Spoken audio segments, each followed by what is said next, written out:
So I was reading your book, 80% Mindset, 20% Skill, and you have written great points breaking down the 2 points, 2 aspects. So I think you are the right person that can answer my question in this part. Like, why many people cannot achieve success? What is the one thing that stops them? I mean, there are many reasons why people don't achieve success. There could be many reasons, but I think the root cause of all people can't achieve success is number one, they don't think big. Their goals, their ambitions, their aims are so small, and your aims and ambitions are so small. How would you even think of achieving big things? So I know success is a very subjective to everybody. Like what is success to me may not be success to you. What is success to you may not be success to others. For maybe some people, success is just having a comfortable life, going to job and settling down. If that is you, great. But most of the people don't become successful because they aim too low. Like there's one saying, right? Is I'm not afraid that I'm gonna aim high and I'm gonna fail. I'm afraid that I'm gonna aim low and I'm gonna achieve it. Now what?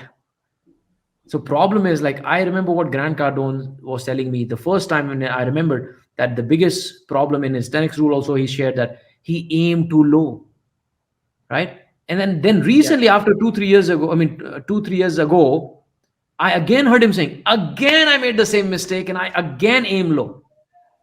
If this man who is multi millionaire, now he's a billionaire, if he can make a mistake of aiming too low, hum kis khet ki muli hain? So I always constantly push my thought process. So how can I aim big? How can I aim big?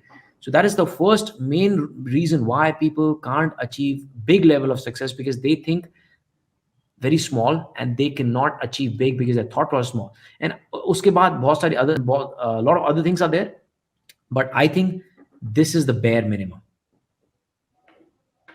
Yeah. So I was listening to an audio program by Jim Rohn, and it says a very cool phrase. It says, like, when it is raining outside, then you see there is a need to fix your roof, but you can't go outside because it is raining outside. But when it's sunny outside, you feel there is nothing to be fixed. So what I feel, maximum people just wait for one tragic moment to happen in their life, then they will start moving and take action. Yes, I agree, and I think we have to look at the history of how human psychology works, right? If you see, most of the people got their biggest life's break is after the breakdown. When they break down, they got breakthrough. Some incident happens, something bad happens, accident happened, mindset happened, financial loss happened, and then they wake up because the pattern of mediocrity has been broken. That they went so low, they found themselves, the true self and their true power when they went so low. And then they said, I will make sure it's never going to happen to me.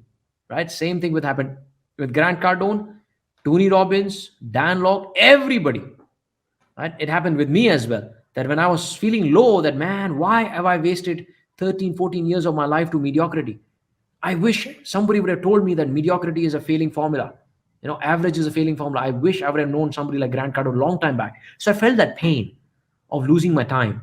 And that became my breakthrough, that I will make sure that whoever connects with me, whoever I can help, however I can help, to wake them up from mediocrity. So the lowest points of a life becomes the inspiration and the drive to reinvent our life and go to the next level. So I completely agree with that.